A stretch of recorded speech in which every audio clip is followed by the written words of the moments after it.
Hello my dear subscribers and lovely viewers, welcome back. நான் doctor Vignesh Murthy பேசுகிறேன், diabetes specialist. இன்னைக்கு இந்த வீடியோவில் டைப் 2 டயபெட்டிஸ் பற்றி ஒரு இன்ட்ரோடக்ஷன் சொல்லி தர போகிறேன், தெரிஞ்சு வச்சுக்கோங்க.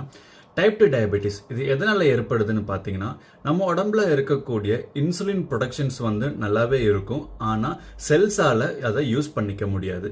ரெண்டாவது, தேவையான அளவுக்கு இன்சுலின் ப்ரொடக்ஷன்ஸ் நம்ம உடம்புல இருக்காது. ஸோ இதனால் ஏற்படக்கூடியது தான் இந்த டைப் 2 டயபெட்டிஸ். இது எதனால் ஏற்படுதுன்னு பார்த்தீங்கன்னா, லைஃப் ஸ்டைல் சேஞ்சஸ்னால இது நடக்கலாம்.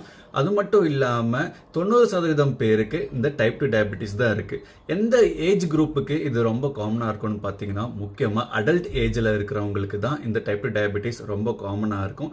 முக்கியமான காரணம் என்னன்னு பார்த்தீங்கன்னா, லைஃப் ஸ்டைல் சேஞ்சஸ். இந்த லைஃப் ஸ்டைல் சேஞ்சஸ்னால ஏற்படக்கூடிய இன்சுலின் ரெசிஸ்டன்ஸ், அதுதான் ரொம்ப முக்கியமான காரணமே. நம்ம உடம்புல இருக்கக்கூடிய இன்சுலின் ரெசிஸ்டன்ஸ் காரணம்னால ஏற்படக்கூடியது தான் இந்த டைப் 2 டயபெட்டிஸ். இந்த டைப் 2 டயபெட்டிஸ் பற்றி நம்ம இன்னும் கொஞ்சம் தெளிவாக டீட்டெயில்டாக இன்னும் வரப்போகிற வீடியோகளில் நான் உங்களுக்கு சொல்லி தரப்போகிறேன், தெரிஞ்சு வச்சுக்கோங்க. அதுக்கு முன்னாடி நம்ம சேனலுக்கு சப்ஸ்கிரைப் பண்ணி வச்சுக்கோங்க. பாய்.